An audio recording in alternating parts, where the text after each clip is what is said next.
Hello మామా, అందరూ ఎలా ఉన్నారు? Welcome back to Dubai diaries by Giri. World లో సేఫెస్ట్ కంట్రీ అయిన యుఏఈ మీద వందలాది మిసైల్స్ అండ్ డ్రోన్స్ తో అటాక్ చేస్తున్న ఇరాన్. అసలు ఇరాన్ యుఏఈ మీద ఎందుకు అటాక్ చేస్తుంది?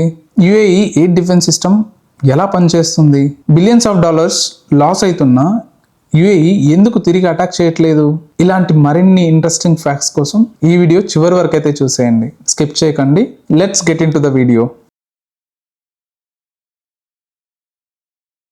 అసలు ఇరాన్ యుఏఈ మీద ఎందుకు అటాక్ చేస్తుంది? ఏం లేదు మామ, it's just retaliation for US and Israel strikes. Actual గా February 28 యుఎస్ఏ అండ్ ఇజ్రాయెల్ కలిసి ఇరాన్ మీద epic fury and roaring lion అని చెప్పి ఒక ఆపరేషన్ అయితే చేశారు. దాంట్లో Iran supreme leaders Khamenei and military officials అయితే చాలా మంది చనిపోయారు. దీనికి రివెంజ్ గా ఇరాన్ యుఎస్ కి సపోర్ట్ గా ఉండే వాళ్ళ నైబర్ కంట్రీస్ మీద అటాక్ చేయడం స్టార్ట్ చేసింది. Like Saudi, Qatar, Kuwait, Bahrain, UAE వీటి మీద అటాక్ చేయడం అయితే స్టార్ట్ చేసింది. యుఏఈ లో కూడా యుఎస్ మిలిటరీ బేస్ అయితే ఉంది మావా, అదే మన అల్ దఫ్రా ఎయిర్ బేస్ అన్నమాట. దాని మీద కూడా అటాక్ చేయడం అయితే స్టార్ట్ చేశారు. అక్కడే ఇది స్టార్ట్ అయింది. మీరు మొత్తంగా చూసుకుంటే ఈ వార్ లో more than 60% missiles and drones ని యుఏఈ మీద మాత్రమే పంపించారు. మిగతా కంట్రీస్ అందరితో జస్ట్ 40% మాత్రమే. అసలు ఇలా చేయడానికి గల మెయిన్ రీజన్ ఏంటంటే Dubai and Abu Dhabi world business hubs and tourism hubs అన్నమాట. వీటి మీద అటాక్ జరిగితే యుఏఈకి చాలా పెద్ద లాస్. రెవెన్యూ పరంగా అండ్ రెప్యుటేషన్ పరంగా ఇన్వెస్ట్మెంట్ పోతాయి అండ్ టూరిజం తగ్గుతుంది.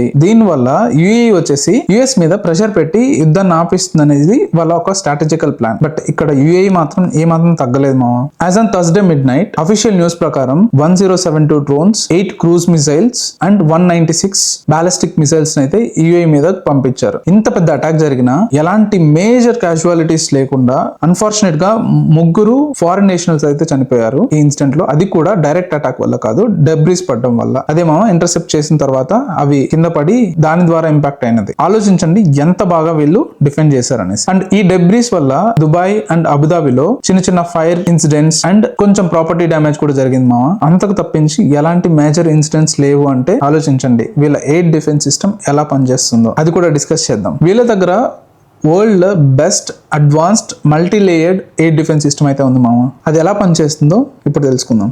అఫీషియల్ గా వీళ్ళ దగ్గర 4 different types of air defence systems ఉన్నాయి. దాంట్లో మెయిన్ ద బెస్ట్ యుఎస్ఏ తర్వాత దీన్ని వాడిన ఏకైక కంట్రీ యుఏఈ. అదేమో third thermal high altitude air defence. ఇది 200 కిలోమీటర్ల దూరంలో ఉండే ఆబ్జెక్ట్స్, థ్రెట్స్ ని ఇక్కడ నుంచే డిటెక్ట్ చేసి న్యూట్రలైజ్ చేయగలదు. అంత పవర్ఫుల్ మామ ఇది. ఇమాజిన్ చేయండి, యుఎస్ఏ దగ్గర అండ్ యుఎస్ఏ తర్వాత వీళ్ళు మాత్రమే వాడుతున్నారు ఈ గల్ఫ్ కంట్రీస్ లో. ఇది వాళ్ళ body guard and first layered air defence. Second one వచ్చేసి మామ ప్యాట్రియాట్ PAC-3. ఇది పాయింట్ డిఫెన్స్ అన్నమాట. సిటీ దగ్గరలో ఉన్న మిసైల్స్ అండ్ 35 కిలోమీటర్స్ రేడియస్ లో ఉండే మిసైల్స్ ని డిటెక్ట్ చేసి ఇదైతే న్యూట్రలైజ్ చేయగలదు. ఇది కూడా చాలా పవర్ఫుల్. ఇది సెకండ్ లేయర్ ఎయిర్ డిఫెన్స్ గా వర్క్ చేస్తుంది. థర్డ్ వన్ వచ్చేసి బరాక్ 8. ఇది రీసెంట్ గా జరిగిన ఎయిర్ డిఫెన్స్ సిస్టమ్ లో మేజర్ రోల్ ప్లే చేసింది. ఇదేం చేస్తుందంటే క్రూజ్ మిసైల్స్ ని డిటెక్ట్ చేసి న్యూట్రలైజ్ చేయగలదు. అదే కాకుండా హై స్పీడ్ డ్రోన్స్ ని కూడా డిటెక్ట్ చేసి వాటిని కూడా న్యూట్రలైజ్ చేయగలిగే సామర్థ్యం ఉంది దీనికి. Fourth one Pantsir S1. ఇది మిసైల్ గానే కాకుండా గన్ గా కూడా పనిచేస్తుంది.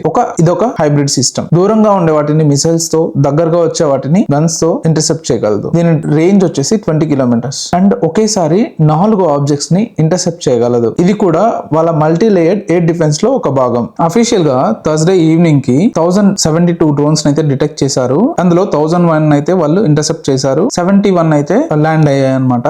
బట్ దాని వల్ల ఎక్కడ ఇబ్బంది అయితే ఏం జరగలేదు. 8 క్రూజ్ మిసైల్స్ అయితే వచ్చాయి. 8 ని డిటెక్ట్ చేసి ఇంటర్సెప్ట్ చేశారు అండ్ 196 బాలిస్టిక్ మిసైల్స్ ని డిటెక్ట్ చేసి 181 ని ఇంటర్సెప్ట్ చేశారు. 13 అయితే సీలకు డైవర్ట్ చేశారు అండ్ 2 అయితే ల్యాండ్ అయ్యాయి మామ. ఇది ఫినాన్షియల్ గా యుఏకి చాలా లాస్. ఎందుకంటే ఒక డ్రోన్ కాస్ట్ $20,000 ఉంటుంది. అదే వాటిని ఇంటర్సెప్ట్ చేయడానికి వాడే ప్యాట్రియాటిక్ మిసైల్స్ కి అయ్యే ఖర్చు $4 మిలియన్లు. ఈ 4-5 డేస్ లో యుఏకి ఆల్మోస్ట్ $10 బిలియన్ అయితే ఖర్చు అయి ఉండొచ్చు. మీకు అందరికి ఒక డౌట్ రావచ్చు, ఇంత జరుగుతున్నా యుఏఈ ఎందుకు తిరిగి అటాక్ చేయట్లేదని. మా వీళ్ళు ఫస్ట్ నమ్మేది ఏంటంటే construction is harder than destruction. Correct కదా మామ? ఈ యుఏఈని వరల్డ్ నెంబర్ 1 పొజిషన్ లో తీసుకురావడానికి వాళ్ళు 50 ఏళ్ళు కష్టపడ్డారు. ఈ వార్ స్టార్ట్ అయిందంటే 5 నిమిషాల్లో చాలా డ్యామేజ్ జరుగుతుంది. మళ్ళీ దాన్ని బిల్డ్ చేయడానికి ఎన్నేళ్ళు పడుతుంది, ఎంత ఎకనామిక్ గా లాస్ అవుతారు వీళ్ళు. మామ యుఏఈ వీక్ కాదు, they can fight back. But వాళ్ళ మెయిన్ రీజన్ అండ్ వాళ్ళు ఆలోచించేది ఏంటంటే ఎకానమీని సేవ్ చేసుకోవాలి అండ్ ఇక్కడ ఉన్న పీపుల్ ని సేవ్ చేసుకోవాలి. చేసుకోవాలి. ఇది వాళ్ళ మోటివ్. అందుకే వాళ్ళు డిఫెన్సివ్ మోడ్ లో ఉన్నారు. అండ్ మెయిన్ పాయింట్ ఏంటంటే